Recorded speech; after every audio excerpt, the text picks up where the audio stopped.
So pinching, making a pinch pot is one of the initial first things you do when working with clay.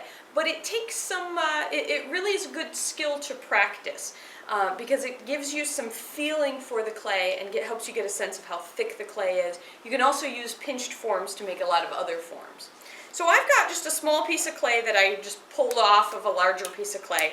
I'm going to use the heel of my hand to kind of shape it into a ball. A nice even shape. I'm essentially wedging this, although not very carefully. So once I've got kind of a rounded ball shape, I'm going to use my thumbs to press a hole. I'm going to hold the clay in my fingers like this. I'm going to press straight down into the clay. Then I kind of turn my fingers around 90 degrees, push straight down in. My hands on the bottom are just kind of holding it steady. I'm not doing this on the table because I want to create a rounded shape on the bottom. And if I do it on the table, I'm going to flatten it. Also, this is helping my fingers and my thumbs working together feel how thick the clay can be. So I'm pushing down to the bottom as I kind of turn and turn and turn this piece. You can't see a ton that's happening here, so I'm trying to describe it. I've left this part thicker around the outside. So the bottom is now about 1/4 of an inch thick, all the way through the bottom.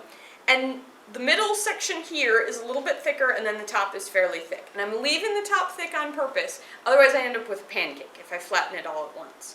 Now I'm going to work on this section here, so almost the bottom, and I'm going to work my thumb and finger towards each other, turning it as I go, squeezing as I go.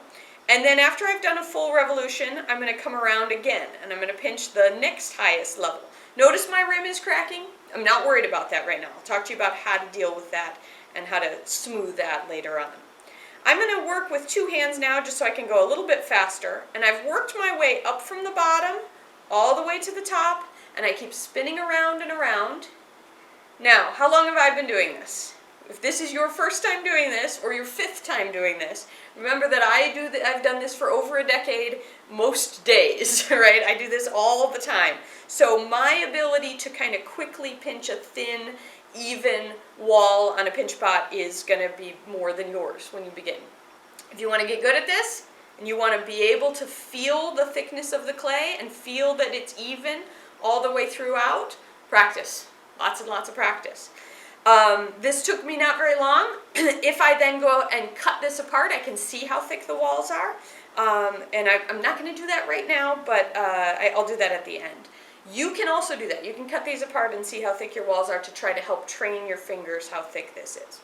Now I've got some cracking going on at the top, but a pinch pot is often the basis for something else. So a couple things I can do. One is I can simply take my hand, not adding any water, but just take my finger and kind of drag it across that surface, or my thumb, I guess, in this instance, and I can smooth that clay and make it more even.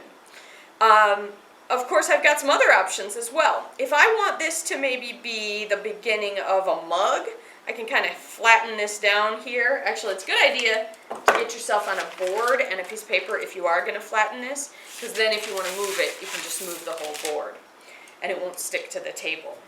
But at this point, I could add a coil. So I'm going to make a real simple coil. I'm just going to kind of squish it with my fingers into shape. It's not very pretty, right? Real fast, real simple. And then I'm going to add this coil onto the top of this pinch pot. What I'm doing here is I'm just pressing it into place, but I'm pressing in a very particular way. I'm pressing down on the inside and up on the outside. Or down on the outside and up on the inside is fine. But I'm pressing my fingers on the inside in a different direction than my fingers on the outside. And by pressing those walls down and up, I'm sort of dragging some of the clay, squishing that clay together, and getting that seam to be fairly even. Now, just like with the pinch pot, I can then come through and kind of squeeze these walls into shape. So I could clean up my edge by adding some clay and then coming through with a fettling knife and eliminating some of that stuff that's a little rough. So I added to this, and now I'm cutting some of that clay away.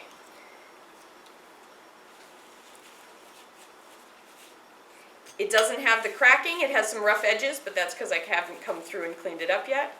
And so you can either add to or change the surface of the clay this way. I'm going to show you in the coil building, I'm going to show you a couple more tricks to get that edge nice and clean. Thanks.